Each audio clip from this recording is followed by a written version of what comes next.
Okay, everyone, welcome back to bizzy.tv. My name is Mike, and today we're going to pick up where we left off last week with designing our minimum viable product and getting started. So just a quick review, looking at our notes from last week, we sketched out, after talking to our potential customer, we sketched out what she said she was looking for, primarily a roster for tracking who's in the group, simple user account registration via Google, which I kind of added in later, but that's going to be our original way to get signups. Then a calendar system with events listed that the members can use to sign up for events. She wanted a fixed address or a URL that she could share in email to tell people where to sign up for the event. Be able to send links to events in email, that's what I just said. And then email reminders when the event is close to happening, and also confirmations that they've signed up for events. Let me add that to the list, actually.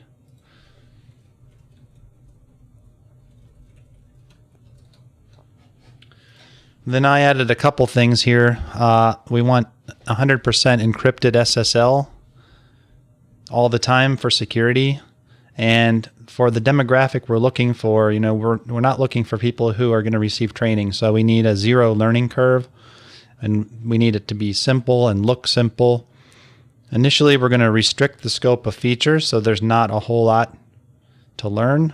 It's very concise, to the point. We're going to make it mobile friendly and make it scale to small screens and clean, modern looking polish design via some frameworks that we're going to use as a starting point for building out our website. And then a couple of things in the back of our heads is that we may have more than one administrator per organization, and also how would multiple organizations work together on this with this system.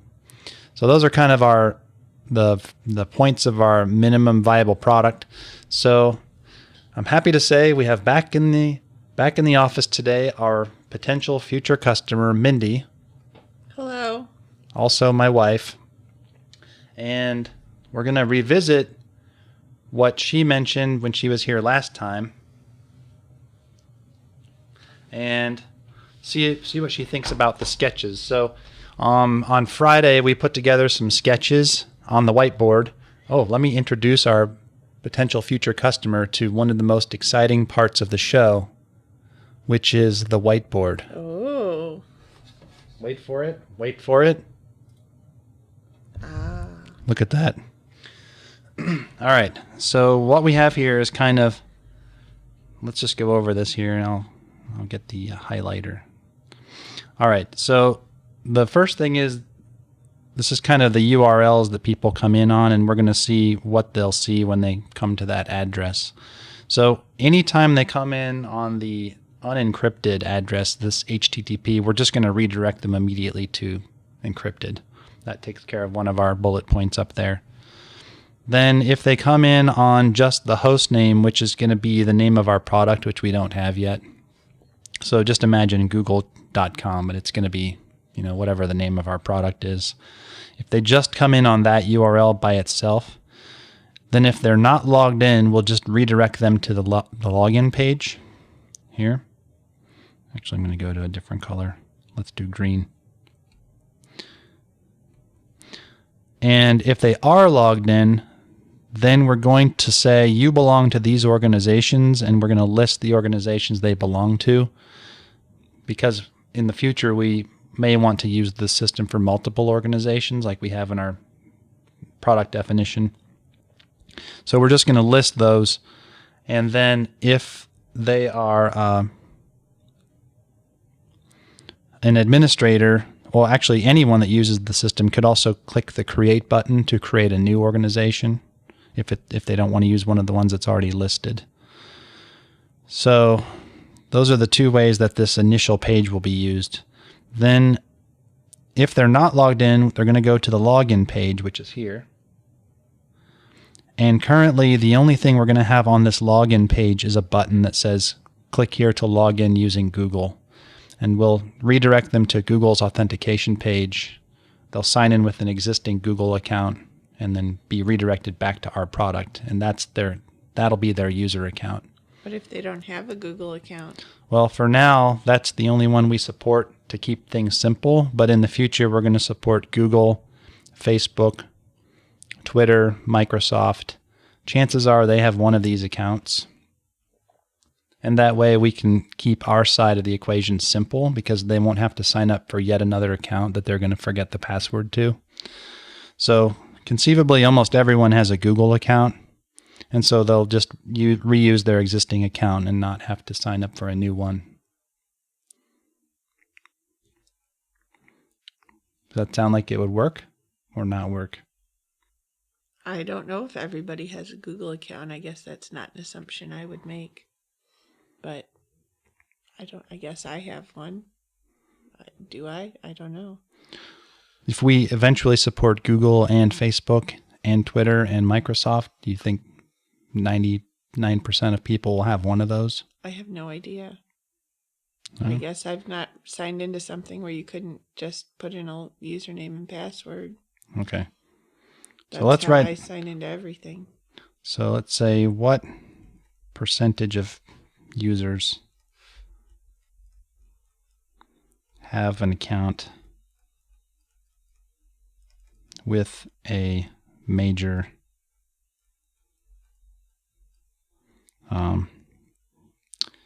let's say internet service.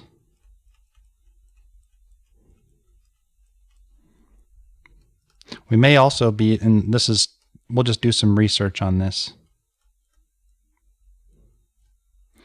Amazon might be another one. Almost everyone has an Amazon account. We could probably support that too. Let me make a note.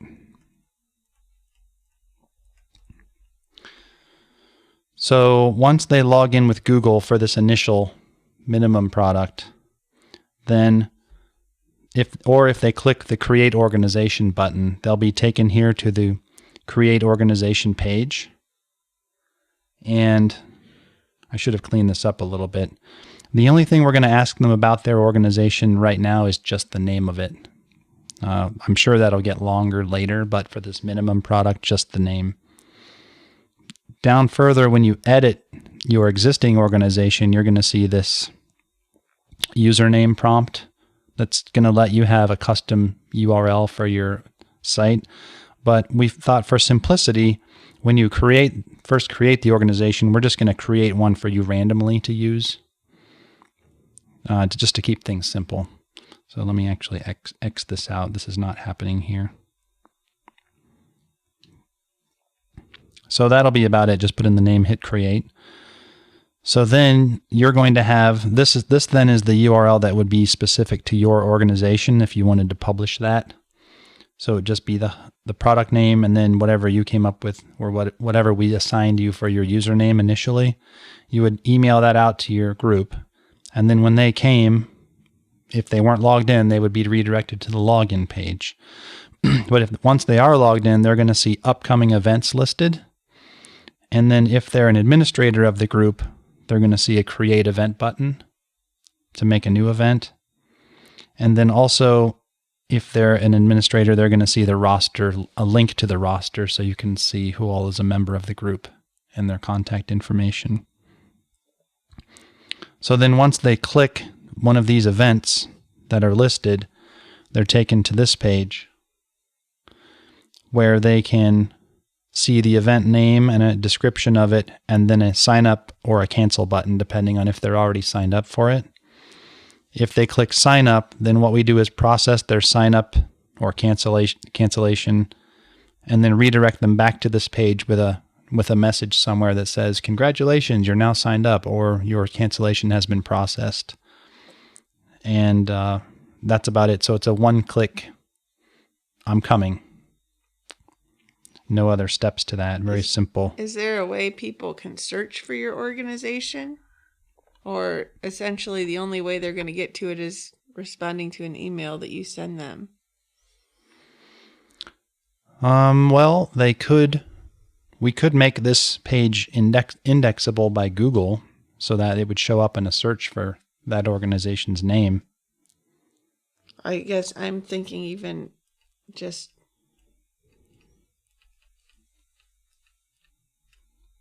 Is that? Well, I guess so. Here's the thing is that if we're having a citywide Girl Scout event, Mm-hmm. I don't know the addresses of all the people necessarily who might want to come to that. I can probably get a message to someone who has them to send them out. But I guess what I was thinking is this something that can be linked from their website then? So like if it was put on the citywide Girl Scout website, would it just be a link to this? Yeah, it would just be this link here. You would give them that link. Okay. And they would link to that. Or we could make this page indexed so that it would come up in a Google search. Okay.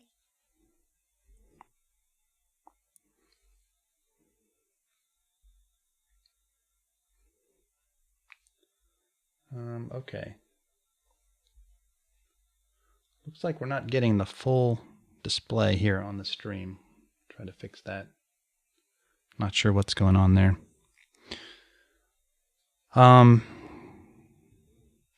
Okay, so we talked about this registration page with just the event name, the description, and the sign up or cancel button, and then a success message when they click the button and get signed up. They're also going to receive an email behind the scenes to tell them that they're signed up for the event. And then if you're an administrator, you're going to have an edit this event link underneath the sign up button. And that's going to take you down to this page, which you're also going to see if you click that create event button earlier. And at the moment, the event is just the name of the event and a description of the event, and then save it. So it's very simple. Where do you put the date and time? That's a good point. So we need to add date and time. Location.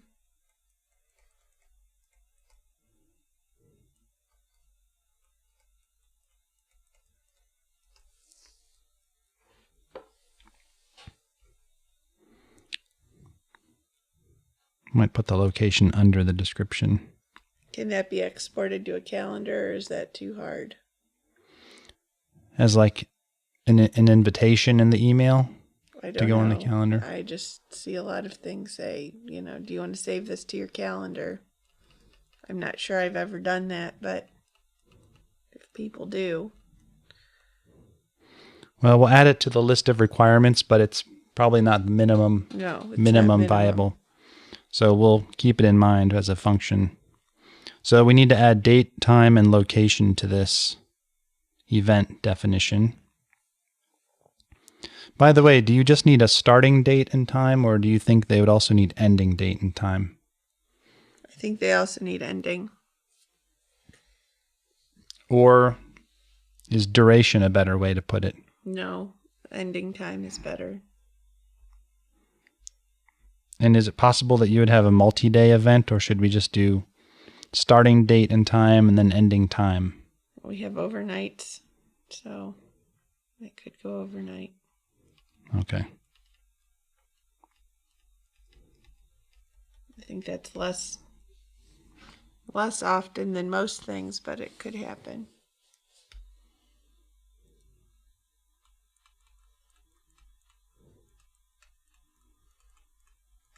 Okay. Anything else that you need to describe the event? We have the event name, starting and ending date and time, description of the event, location, and then a button to save it. It would be nice if you could call out a cost associated with it, not just in the description, though I guess if that was too hard, I could just put it, first line of the description and then the rest of the description so that they know if they have to pay something for it. Okay. I think for the minimum product, let's just put that in the description for now. Then this is the box that comes up if you click Edit Your Organization. It's just to change the name of it. And then here's where you can select a custom username for that. That would be used for the link if you didn't like the one we automatically generated. And then Save Organization. And then way up here at the top, if we look back up at what we had before,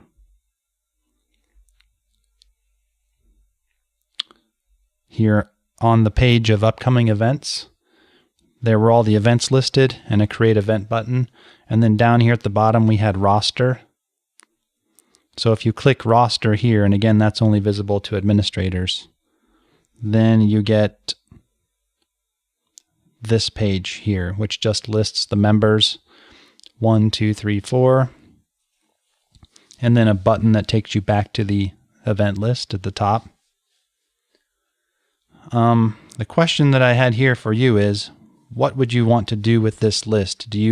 Would you need to manually remove members from the group, say from one year to the next if people left? Yes. Would you need to invite? How would you invite people to join your group? Would you just send them an email yourself, or would you like a way to invite from this page? I suppose you could just send an email. Okay. And then I'm assuming you'd want to be able to view their contact information. Yes. Just by clicking on their name, or would you like to see it all in one page? No, clicking on their name would be fine. And then do you need a way to email all these people at once from here, or would you be doing that through email separately? I think that would be useful because there's no point in emailing the people who haven't signed up. If you have an organization and people are not signing up for your event, you might not want to email them the same thing you're going to email these people who are coming. So this roster we're looking at here is a list of everyone who belongs to your group, not just a specific event. Can you email by specific event? Anything's possible if that's something you need to do. I think that would be useful if something comes up that you need to remind them about. Okay. So let me put a note here. I know it's sending reminders, but like if something changes and you want to make sure that whatever changes is in the description and it wouldn't necessarily get sent to everyone.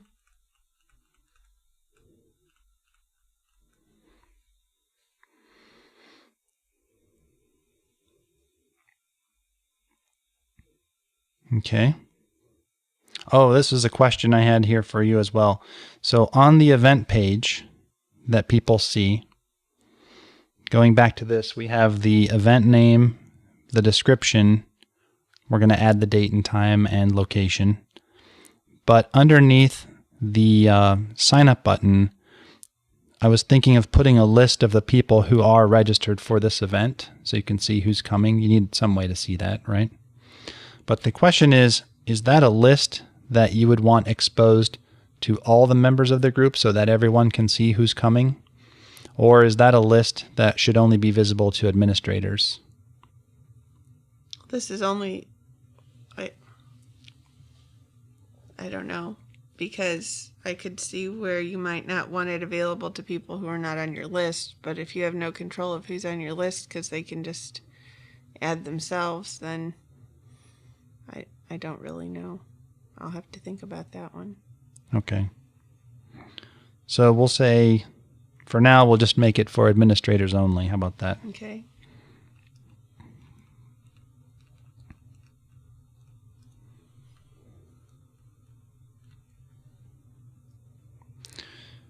And would you need, so going back to this email question down here, would you ever need to email just people who are members of your organization and not necessarily signed up for anything through here, or would you do that through your email program separately?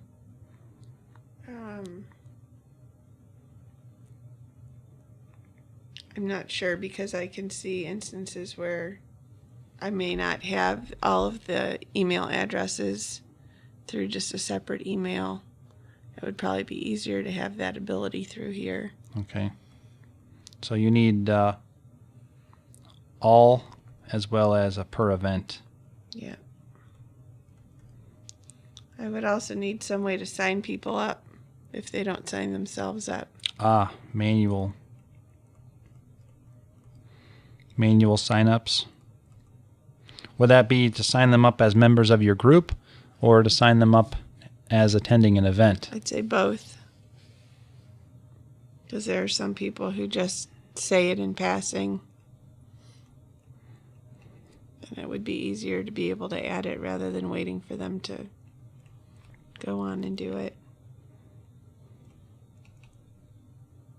Okay. Now, do you need a way to manually edit people's contact information then? Because I was wondering, is this a function that you would want to be taking on to change or to correct people's contact information, or would you want them to do that themselves? I would prefer for them to do it, but I could see an instance where if they're not doing it, it would be helpful to be able to do it. But I think that's something you would encourage everybody to do themselves. Okay, well, I think we have enough information here to revise our design. So what we'll do is I'll clean this up a bit, and I think we have enough to get started on some programming, and we'll incorporate your feedback here, and then we'll probably talk to you again in a few days when we have something actually implemented that you can play with on the computer and see if you like it. Will there be lots of buttons to push? I love to push the buttons. We will make a bunch of extra buttons just for you. Thank you. Not guaranteeing they're going to do anything, but That's fine. you can click them. Thank you. All right. Thanks for the feedback. We'll see you in a few days. All right.